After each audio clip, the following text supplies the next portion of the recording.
வணக்கம் நேர்களே. பி குருஸ் தமிழ் சேனலுக்கு உங்களை நான் வரவேற்கிறேன். நான் சேதுராமன். இன்று என்னோடு மீண்டும் இணைந்திருக்கிறார் மூத்த பத்திரிகையாளர் திரு சேகர் ஐயர் அவர்கள். அவரை நாம் சந்திக்கலாம், பல்வேறு விஷயங்கள் குறித்து விவாதிக்கலாம். வணக்கம் சார், எப்படி இருக்கீங்க? வணக்கம் சேதுராமன். வணக்கம், நல்லா இருக்கு சார். இந்த நடப்பு அரசியல் விவகாரங்களை பத்தி கொஞ்சம் விவாதிக்கலாம். முக்கியமா இந்த மகாராஷ்டிரால என்ன சார் நடக்குது? பிரதமர் மோடி ஒரு ஸ்லோகன் சொல்றாரு, கூட்டணியில இருக்கக்கூடிய மகா விகாஸ் அகாதியில இருக்கக்கூடியவங்க அதை எப்படி ஃபீல் பண்றாங்க, மகா யுக்தியில இருக்கவங்க என்ன ஃபீல் பண்றாங்க. அதே நேரத்துல காங்கிரஸ் தலைவர் மல்லிகார்ஜுன கார்கே இன்னொரு விஷயத்த சொல்றாரு, நீங்க யாரோட ஸ்லோகனை ஏத்துக்க போறீங்க, மோடியோடதா அல்லது யோகியோடதா அப்படின்னு ஒரு கேள்வியை கேட்டிருக்காரு. இதை பத்தி கொஞ்சம் சொல்லுங்க சார். கரெக்ட். நம்ம உத்தரப்பிரதேஷ் முதல்வர் யோகி ஆதித்யநாத் மகாராஷ்டிரால ஒரு 2 வாரம் முன்னாடி ஒரு இதுல என்ன சொன்னாருன்னா, அவர் தொடர்ந்து சொல்லிட்டு இருக்காரு எல்லா இடத்துலயும், அதாவது தனியா நின்னோம்னா, தரித்து நின்னோம்னா நம்ம காலி ஆயிடும். அதாவது பட்டேகோ தோ கட்டோகே, அதாவது நம்ம பட்டேகானா இது பிரிச்சு ஆயிட்டோம்னா நம்மள கழுத்து வெட்டிட்டு போடுவாங்க. அப்ப யோகி ஆதித்யநாத் கட்டோகேனா வெட்டப்படுறது. அவர் சொல்வதில் என்னன்னா, குறிப்பிட்ட இந்து சொசைட்டி ஒருத்தர ஜாதி அடிப்படையில் ஒருத்தர முட்டிக்கிட்டே இருந்தாங்கன்னா இதை மற்றவங்க அட்வான்டேஜ் எடுத்துப்பாங்க. அதாவது இந்து சமுதாயம் பிரிந்து இருக்கிற காரணமே ஜாதி, இதுதான் அடிப்படை. அதனால ஜாதியில இதாகக்கூடாது, எல்லாரும் ஒன்னா இருக்கணும், ஒன்னா இருந்தாதான் நம்ம வில் பி ப்ரொடெக்டட் அப்படின்னு யோகி ஒரு குரல் கொடுத்துருக்காரு. அந்த குரல் பாத்தீங்கன்னா உத்தரப்பிரதேஷ்ல சொன்னாரு, பல இடத்துல சொன்னாரு. இப்ப என்னன்னா இங்கேயும் பிடிச்சுன்னு கொடுத்து மகாராஷ்டிராலயும் தேர்தல் பிரச்சாரத்தை சொல்ல ஆரம்பிச்சிருக்காரு. இத அஜித் பவார், நம்ம நேஷனல், அதாவது தேசிய காங்கிரஸ் கட்சி தலைவர் அஜித் பவார் அவர் சொல்லியிருக்காரு, இந்த மாதிரிலாம் நீங்க சொல்லாதீங்க, ஏன்னா இதை சிறுபான்மையருக்கு எதிர்த்து இருக்கிற மாதிரி இருக்கு, இது மாதிரி சொல்லாம பண்ணுங்க அப்படின்னு அவர் கொஞ்சம் இதுல தனியா நிற்க பாக்குறாரு. இதற்கிடையே பிரதமர் பாருங்க, இந்த 8ஆம் தேதியிலேருந்து கேம்பெயின் ஆரம்பிச்சிட்டாரு மகாராஷ்டிரால. இதுவரை 2 ரவுண்டு பண்ணிட்டாரு. இப்ப ஜார்க்கண்ட்ல தீவிரமா கேம்பெயின் நடக்குது. ஜார்க்கண்ட்ல 13ஆம் தேதி தேர்தல், நவம்பர் 13. மகாராஷ்டிரால 20ஆம் தேதி தேர்தல், நவம்பர் 20ஆம் தேதி. இப்ப பிரைம் மினிஸ்டரோட கேம்பெயின்ல என்ன சொல்றாருன்னா, ஏக் ரஹோகே தோ சேஃப் ரஹோகே, ஒன்னா இருந்தீங்கன்னா சேஃபா இருப்பீங்க. அவர் யாரை பத்தி சொல்றாரு? ஒன்னா இருக்கிறத பத்தி பேசுறாரு. ஒன்னா என்னன்னா, அவர் ஒரு பெரிய குற்றச்சாட்டு என்ன வைக்கிறாருன்னா, காங்கிரஸ் கட்சி இந்த திருப்பி ஜாதி அடிப்படையில ஒரு கணக்கீடுன்னு சொல்லி, அதாவது ஓபிசி சமுதாயத்துக்குள்ள ஒரு பிரிவினை உண்டாக்குறதுக்கான முயற்சி நடந்து கொண்டு இருக்கிறது அப்படின்னு பிரதமரோட ஒரு பெரிய குற்றச்சாட்டு காங்கிரஸ் மேல ராகுல் காந்தி பேரு. ராகுல் காந்தி இந்த தேர்தலில் இதேதான் சொல்லிட்டு போறாரு. அதாவது என்ன, நாங்க ஜாதி அடிப்படையில இது பண்ணுவோம், கணக்கீடு எடுப்போம். அதுக்கு எது முன்னே சொல்லியிருந்தாரு அவர், லோக்சபா தேர்தலில் சொன்னது இப்ப சொல்றாரு. இப்ப தெலுங்கானால ஆரம்பிச்சிட்டோம், இப்போ அடுத்தது இங்க நாங்க பண்ணுவோம், இங்க மகாராஷ்டிராலயும் பண்ணுவோம், ஜார்க்கண்ட்லயும் பண்ணுவோம். ஆனா அதை பத்தி சொல்ல மாட்டேங்கிறாரு. கர்நாடகால சித்தராமை முதல் டேர்ம்ல சிஎம் இருந்த போது ஒரு கணக்கீடு, ஜாதி கணக்கீடு ரிப்போர்ட்டு, அது ஏன் ஒன்னும் வெளிவிடாம வச்சிருக்கீங்க? அதை சித்தராமையா வெளிவிடாம வச்சிருக்காரு. அது பழைய ரிப்போர்ட், அவர் இதுவரை இருந்த போது. அதை பத்தி பேச மாட்டேங்கிறாரு. இப்ப அதுதான் கேட்கிறாங்க, அந்த இடத்துல விட வேண்டியதானே இந்த ரிப்போர்ட்டு. ஏன்னா அடிப்படையா என்னன்னா, பிரதமரோட குற்றச்சாட்டு என்னன்னா, ஓபிசி ஒன்னா இருந்து அவங்களை இடஒதுக்கீடு மண்டல் கமிஷன் பிறகு வந்த பிறகு, இதுக்கு பிறகு காங்கிரஸ் ஆட்சி பிடிக்க முடியல. உத்தரப்பிரதேஷ் மாதிரி மாநிலமா இருக்கட்டும், வட மாநிலத்துல அவங்களை இதனாலேயே மண்டல் கமிஷன் வந்ததுல இருந்து முதல்ல இருந்து முடியல அவங்களுக்கு. ஜாதிக்குள்ள இவங்க ஒரு இது பண்ண பாக்குறாங்க. ஓபிசி ஜாதிக்குள்ள பல ஜாதிகள் இருக்குது. பிரதமர் என்ன சொல்றாரு, இதே மாதிரிதான் நீங்க தலித்துக்குள்ளயும் பண்ண பாக்குறீங்க, இதே மாதிரி நீங்க இதுலயும் பண்ண பாக்குறீங்க, இந்த பழங்குடியினருக்கு மத்தியிலேயே ஒருத்தருக்கு அகேன்ஸ்டா உண்டு. ஏன்னா பல ட்ரைபல் கம்யூனிட்டிஸ் இருக்குங்க. நீங்க இந்த மாதிரி ஆல்ரெடி இட ஒதுக்கீடுனால பயனடைந்த சமுதாயங்களுக்கு இடையே, இல்ல பயன் அடைந்து கொண்டிருக்கிற சமுதாயங்களுக்குள்ள நீங்க ஒருத்தருக்கு இது பண்ணிட்டு இருக்கீங்க. இது காங்கிரஸ் இந்த மாதிரி செய்கிறது. ஏன்னா காங்கிரஸோட உள்நோக்கம் வேற. ஆட்சி பிடிப்பதற்காக இந்த மாதிரி ஒரு சமூகத்துல ஒரு ஸ்மூத்தா போக வேண்டிய விஷயத்த இது பண்றாங்க அப்படின்னு இதுல பெரிய குற்றச்சாட்டை வச்சு கேம்பெயின் நடத்துறாரு பிரதமர். மகாராஷ்டிராலையும் பண்றாரு, ஜார்க்கண்ட்லயும் பண்றாரு.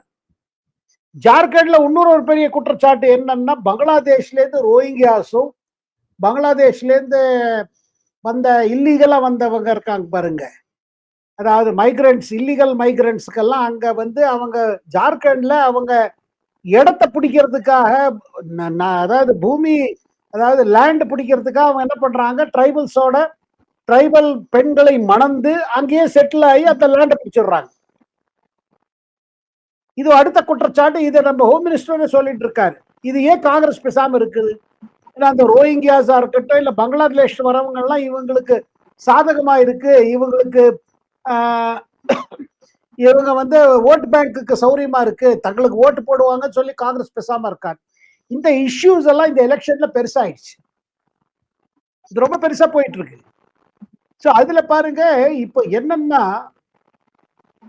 லோக்சபால பாருங்க 48 தொகுதிகள்ல எதிர்கட்சிகள் 30 தொகுதியை பிடிச்சாங்க. அந்த 30ல பாத்தீங்கன்னா 23 காங்கிரஸுக்கு கிடைச்சிருச்சு. அப்ப என்ன வந்தது, மகாராஷ்டிரால எப்ப சட்டசபை தேர்தல் நடந்தாலும் ரொம்ப சுலபமாக எதிர்கட்சிகள் ஜெயிச்சிருந்து ஒரு இம்ப்ரெஷன் இருந்தது. எப்போ மே ஜூன்ல தேர்தல், லோக்சபா தேர்தலோட ரிசல்ட் வந்த போது. இப்ப கடந்த 3-4 மாசத்துல பாத்தீங்கன்னா பல விஷயங்கள் மாறிடுச்சு. எப்படி மாறி இருக்கு? இப்போ ஏக்நாத் ஷிண்டே தலைமையில் இருக்கிற மாயுதி கவர்மெண்ட் பல புது திட்டங்களை கொடுத்துருச்சு. அந்த புது திட்டங்கள்ல பாருங்க, பெண்களுக்கு 1500 ரூபாய் மாதம் 1500 ரூபாய் கொடுக்கறது, அது பெருசா கேட்ச் ஆயிடுச்சு.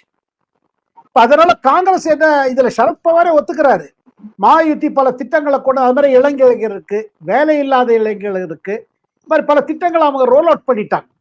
ரோல் அவுட் பண்ணிட்டனால என்ன ஆச்சு, அந்த மூடு அங்க மாறிடுச்சு. அது ஒரு பக்கம்.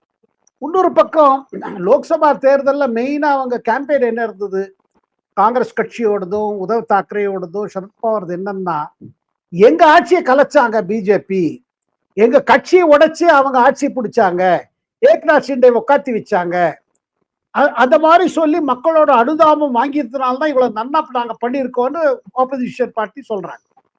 அதுல என்ன ஆச்சுக்காருங்க, உத்தவ் தாக்கரே எதிர்பார்த்தாரு, எப்ப அனுதாபம் ஒரு அடிப்படையில நம்ம தேர்தல்ல நமக்கு ஒரு வெற்றி கிடைச்சிருச்சு லோக்சபா தேர்தல்ல, அதே ஃபார்முலா இங்க ரிப்பீட் பண்ணணும்னு சொல்லி திருப்பி அதே இது சொன்னாரு, என்ன ப்ரொஜெக்ட் பண்ணுங்கன்னு ஆரம்பிச்சார்.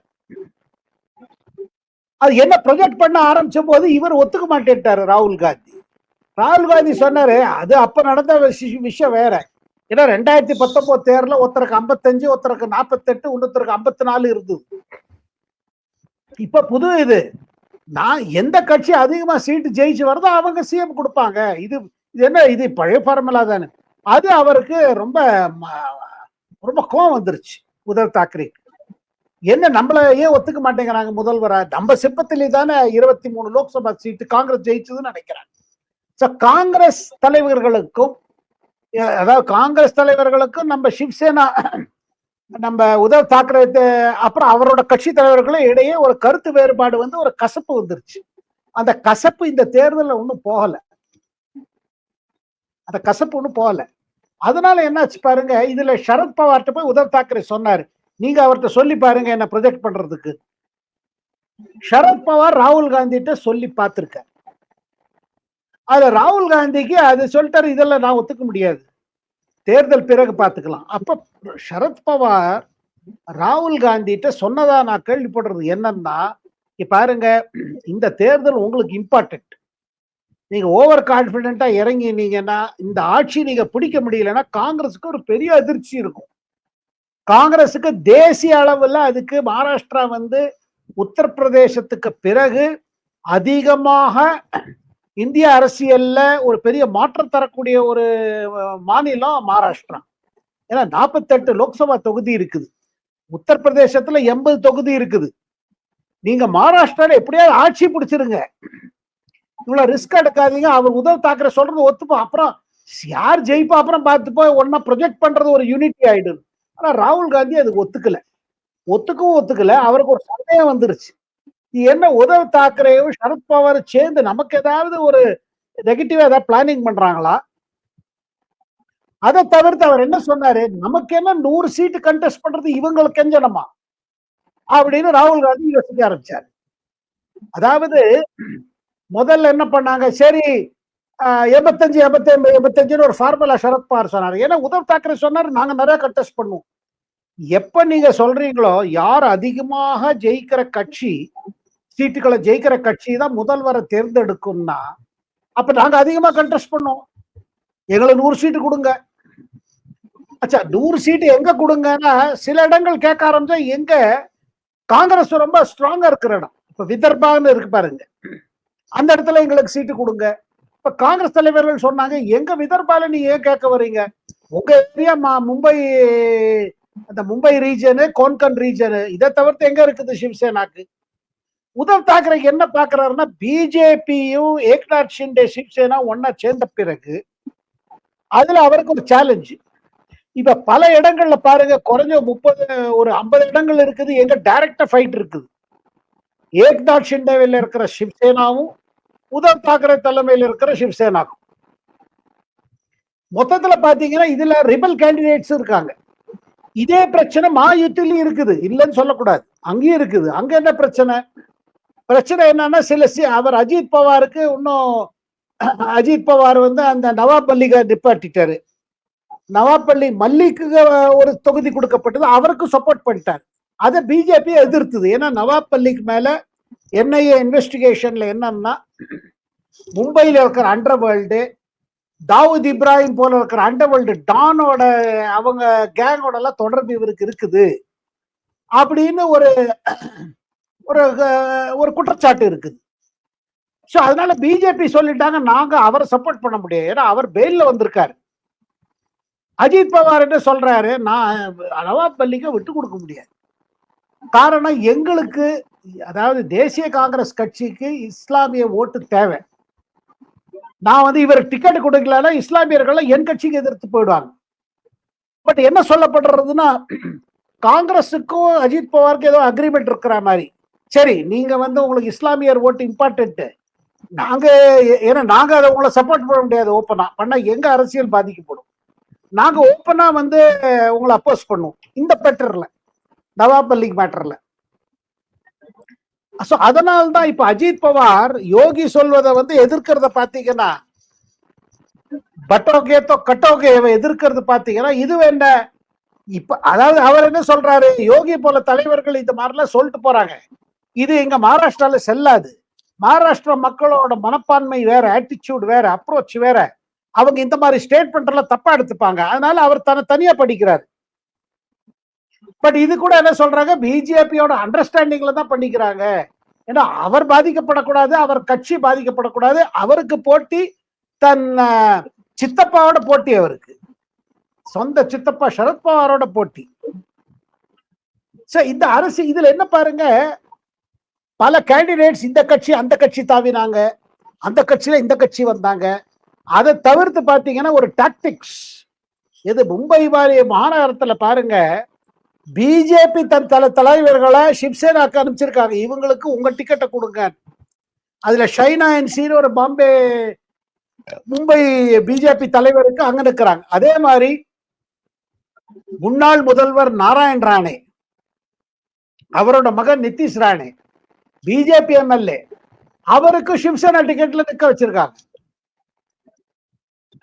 இதுல மக்களுக்கு ஒண்ணு புரியல, யார் எந்த கட்சியில இருக்காங்க, யார் எந்த கட்சியில எதிர்த்து போராடுறாங்க. இந்த மாதிரி ஒரு குழப்பத்துல என்னன்னா, இப்ப 2 கட்சி இன்னைக்கு மேனிபெஸ்டோ போட்டிருக்காங்க. பிஜேபியும் தன்னோட தேர்தல் பத்திரிகை, இவங்களும் தேர்தல் பத்திரிகை. அவங்க 1500 தரோம்னா நாங்க 3000 தரோங்கிறாங்க.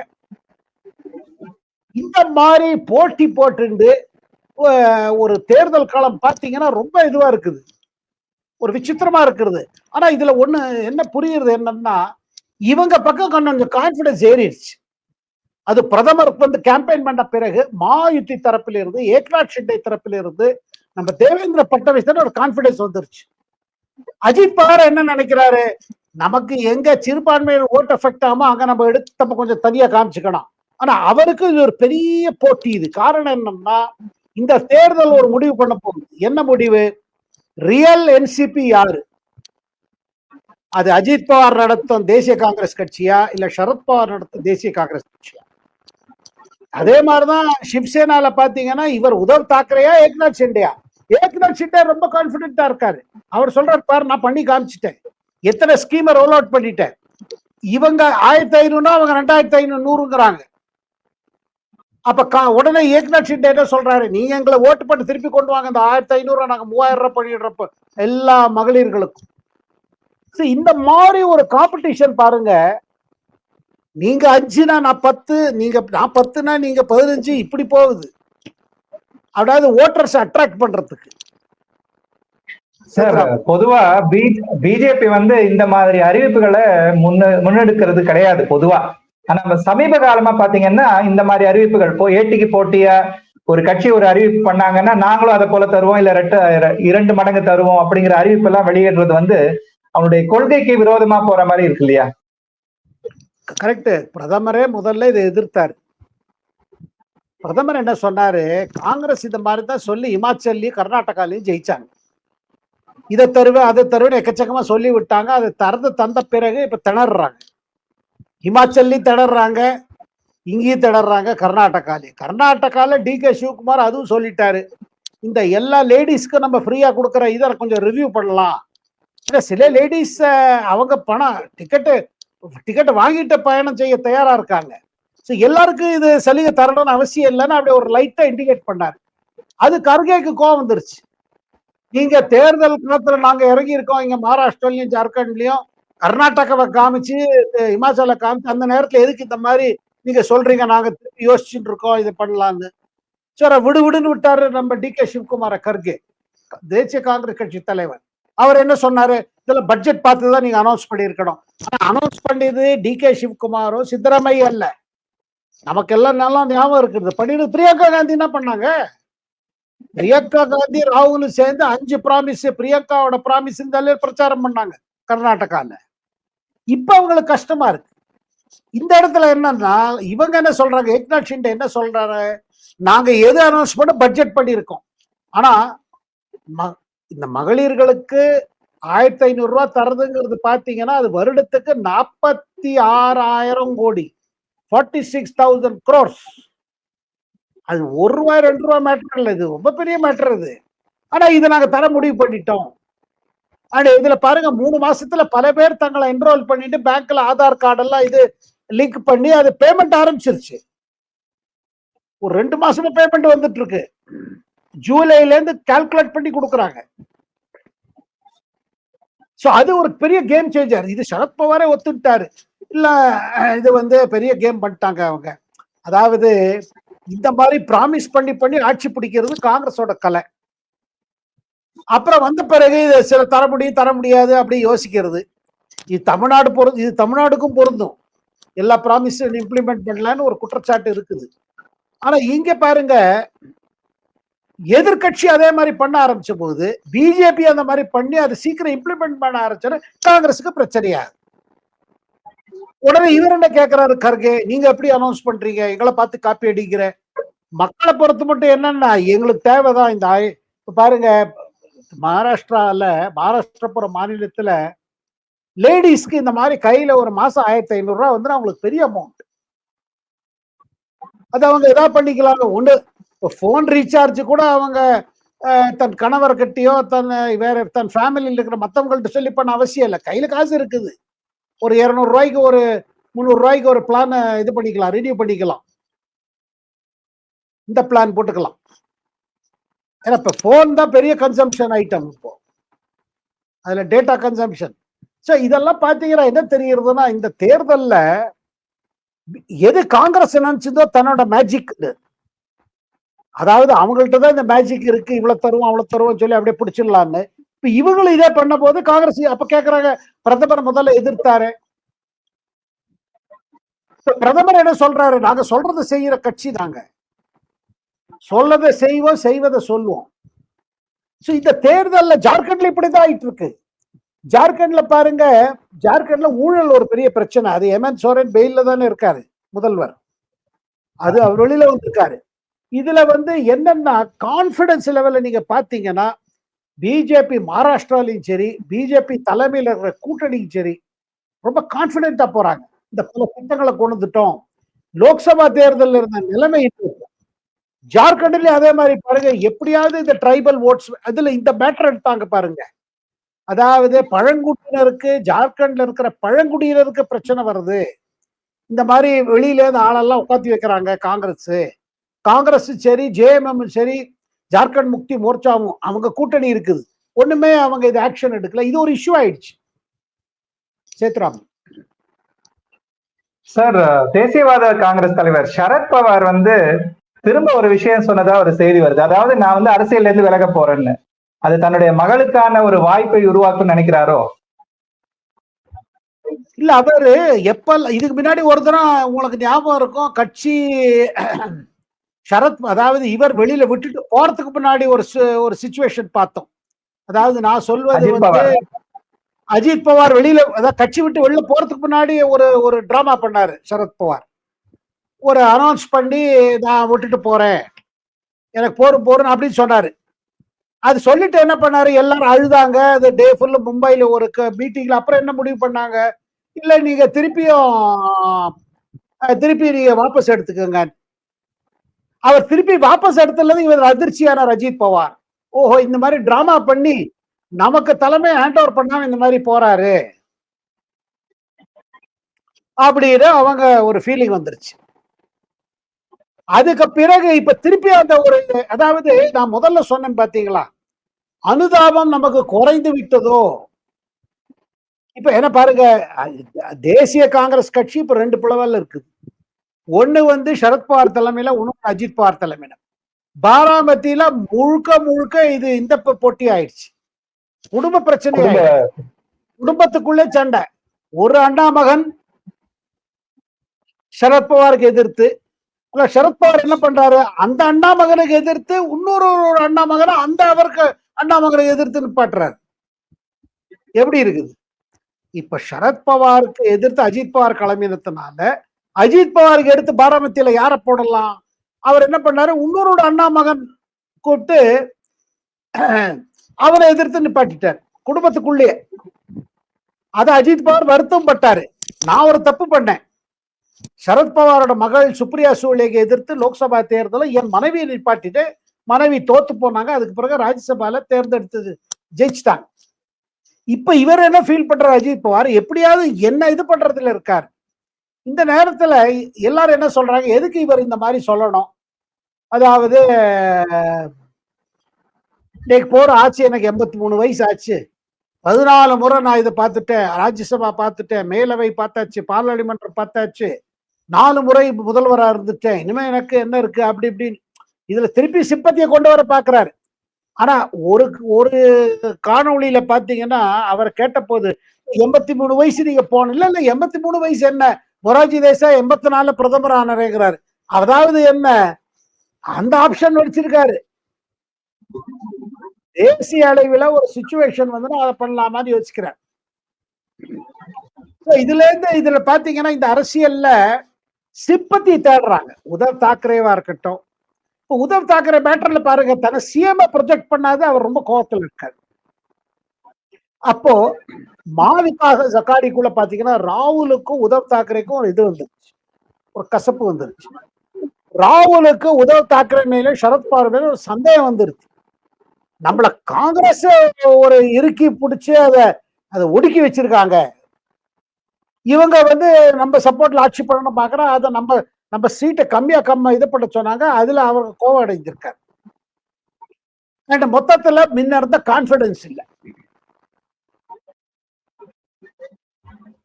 சேத்ராம் சார், அடுத்த விஷயம், இந்த அமெரிக்க அதிபர் தேர்தல் கடந்த வாரம் பார்த்தோம்.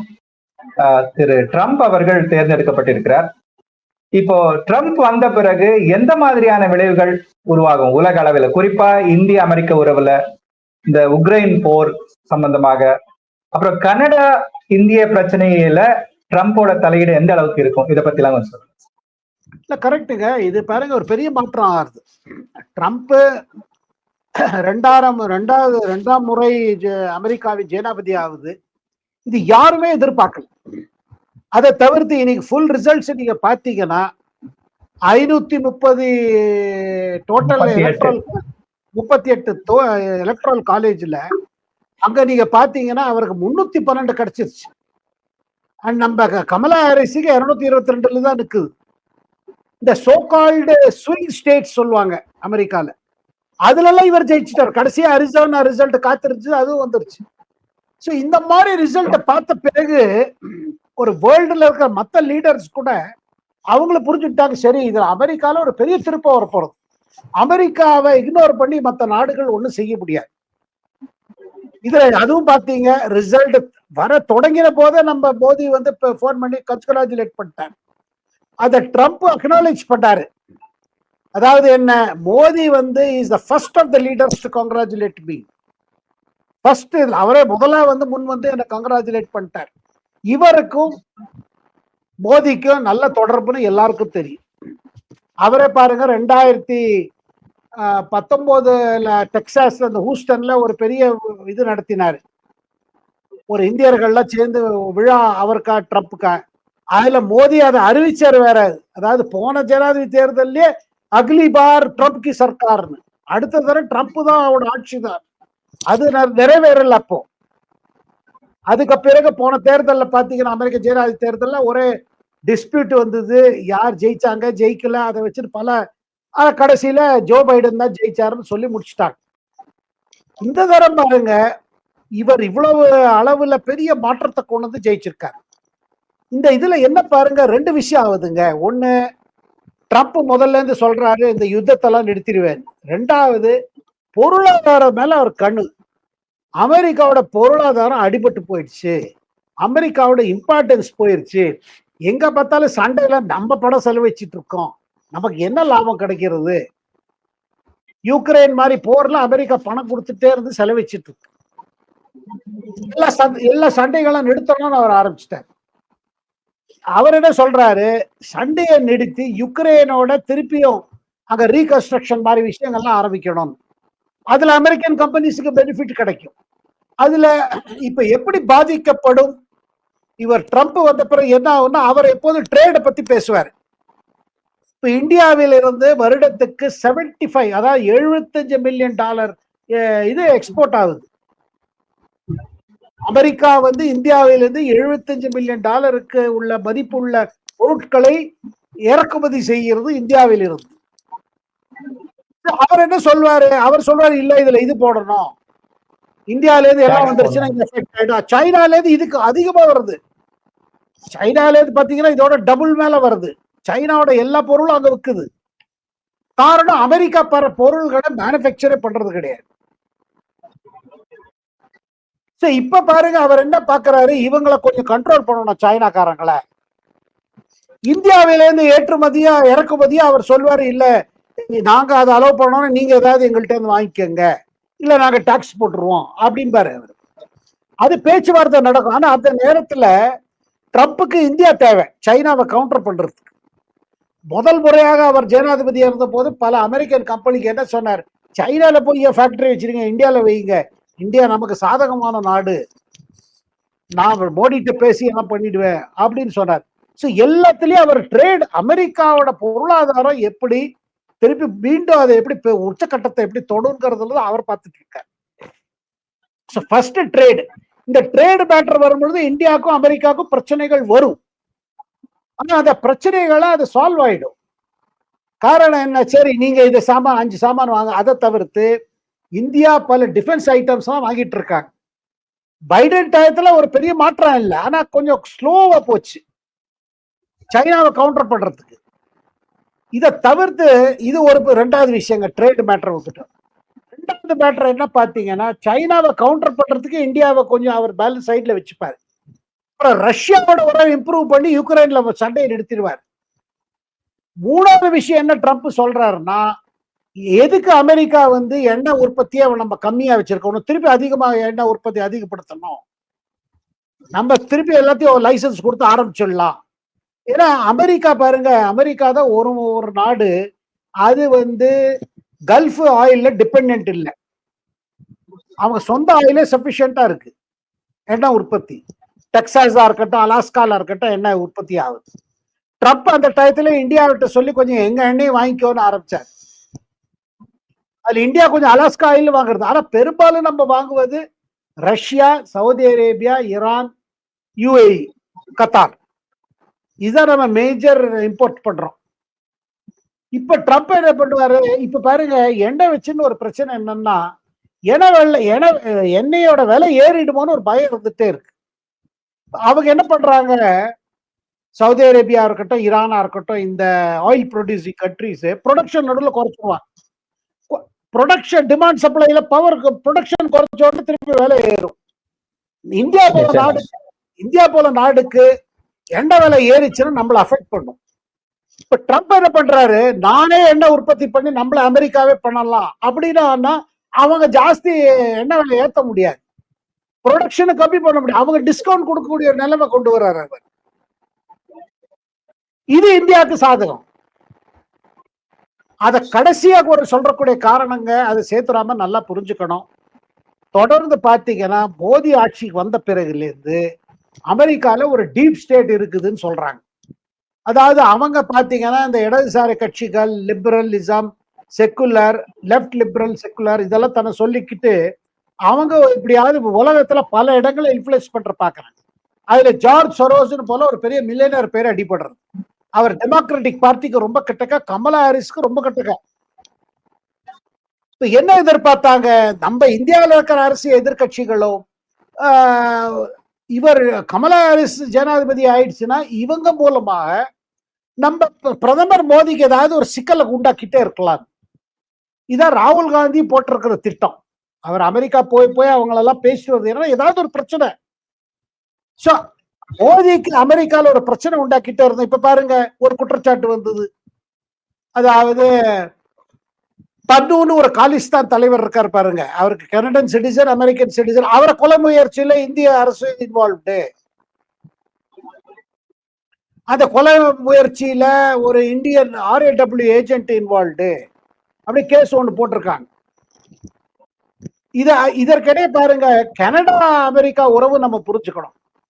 கனடா அந்த மாதிரி ஒரு நாடு, அமெரிக்கா என்ன சொல்லுவதோ அது செய்யும். அமெரிக்கா எது தானே டைரக்டா செய்ய விரும்பாத கனடா மூலமா செய்ய வைக்கும். உதாரணத்துக்கு சொல்றேன், சைனாவோட கம்பெனி, டெலிகாம் கம்பெனி ஹுவாயின்னு ஒன்று இருந்தது. அந்த ஹுவாயி சைனா அரசோட அதுக்கு தொடர்பு உண்டு. ஹுவாயி 5Gக்கெல்லாம் வரும்போது, 6G வரும்போது மற்ற கண்ட்ரி இதெல்லாம் நானும் வாங்கக்கூடாதுன்னு அமெரிக்கா சொல்லித்து. அதுக்கு பிறகு ஹுவாயி மேல ஒரு கேஸ போட்டு அந்த ஹுவாயியோட சிஇஓ, ஒரு லேடி சிஇஓ கனடாக்கு வந்திருந்த பொழுது அமெரிக்கா கனடாவை சொல்லி அவங்களை அரெஸ்ட் பண்ணாங்க. எந்த வேலை கனடா செஞ்சாலும் அது பின்னணியில அமெரிக்கா இருக்கும்.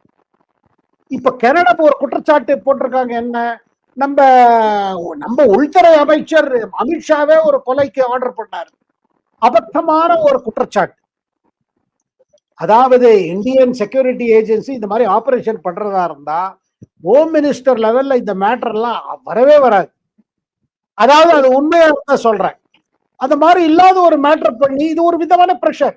இந்த பிரஷர் பின்னாடி பைடனோட அரசு இருந்ததுன்னு சந்தேகத்துக்கு பல காரணங்கள் இருக்குது. இந்த மாதிரி வேலை இருக்கு பாருங்க. இந்தியாவை இரிட்டேட் பண்ணுவது, பிரதமர் மோடிக்கு ஏதாவது சிக்கல் உண்டாகுமானா இதெல்லாம் ட்ரம்ப் நிப்பாட்டிடுவார். இதெல்லாம் நான்சென்ஸ் பாரு, இதெல்லாம் நிறுத்துங்க. இதுல நம்ம எதிர்கட்சிகளுக்கு ஒரு பெரிய ஒரு அதிர்ச்சி. இப்ப நம்ம ராகுல் காந்திக்கு, பிரியங்கா காந்திக்கு, சோனியா காந்திக்கு, இந்த சோ கால்டு நம்மளோட இடதுசாரி இன்டெலெக்சுவல்ஸ்க்குலாம் ஒரு பெரிய ஐயோ திருப்பி ட்ரம்ப் வந்துட்டாரு, ட்ரம்ப் மோடி நல்ல ஃப்ரெண்ட்ஸு, நம்ம இவங்க ஏதாவது பிரஷரைஸ் பண்ணலாங்க. அவங்க என்ன நினைச்சாங்க, ராகுல் காந்தி இவங்கெல்லாம் கமலா ஹாரிஸ் பிரசிடென்ட்னா அமெரிக்கன் அரசு மூலமாக சிறுபான்மையர்களுக்கு இங்க சரியில்லை, இல்ல வேற ஏதாவது ஒரு பிரச்சனை இருக்குது, இங்க அவங்களுக்கு சுதந்திரமே இல்லை தங்க மதத்தை இது பண்ணுவது கடைபிடிப்பதற்கு, அந்த மாதிரி ஒரு குற்றச்சாட்டு எல்லாம் கொண்டு மோடி கவர்மெண்ட்டுக்கு, மோடியோட பாப்புலாரிட்டி அமெரிக்கால குறைக்கலாம்னு நினைச்சாங்க, அதாவது வேர்ல்டுல குறைக்கலாம். அந்த மாதிரி திட்டங்கள்லாம் இப்ப எல்லாம் கம்ப்ளீட்டா சுக்குநூறாயிடுச்சு. ட்ரம்ப் இதெல்லாம் இது வேஸ்ட். ட்ரம்ப் என்ன சொல்வாரு, ட்ரேடு பண்ணணும், ட்ரேடு வளரணும், அமெரிக்கா வளரணும், அமெரிக்கால வேலை வாய்ப்பு அதிகமாகணும். இப்ப அடுத்த ஒரு பிரச்சனை வருதுங்க. ட்ரம்ப் வந்த பிறகு என்னன்னா, பல இந்தியன் இளைஞர்கள் அமெரிக்கால போய் செட்டில் ஆனான்னு பாக்குறாங்க. H1B1 visa. இந்த விசால குறைஞ்சிரும். ஏன்னா அவர் வந்து அமெரிக்கால இருக்கிற வேலைகளுக்கு இந்த அமெரிக்கர்களுக்கு முதல்ல கொடுக்கணும். ஆனா ஒரு பிரச்சனை என்னன்னா, அமெரிக்கால அவங்களுக்கு ஆள் அங்க கிடையாது. நமக்கு இருக்கிற டெக்னிக்கல் ஃபோர்ஸ் அவங்கள்ட்ட இல்ல. டெக்னாலஜி இருக்குது. ஆனா அது அப்ளிகேஷன்ல பாத்தீங்கன்னா நம்ம இந்திய இளைஞர்கள் முன்னாடி இருக்காங்க. சோ அவர் இதை ரெஸ்ட்ரிக்ட் பண்ணுவாரு. H1B என்ன ஆகும்?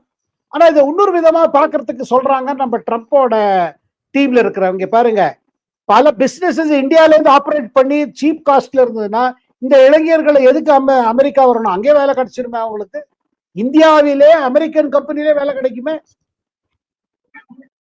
இத மாதிரி பார்க்கும்போது தோணுது. ஏன்னா பாருங்க, ஒண்ணுங்க, அது ட்ரம்பா இருக்கட்டும், கமலா ஹாரிஸா இருக்கட்டும், இல்ல ரிஷி சுனாக் முன்ன இருந்தார் யூகே, அவங்க வந்து அந்த ஊர் நாட்டுல அங்க பிறந்து வளர்ந்து அங்க அவங்க நாட்டோட இன்ட்ரெஸ்ட் தான் முதல்ல, அதுக்கு பிறகுதான் மற்ற விஷயங்கள்.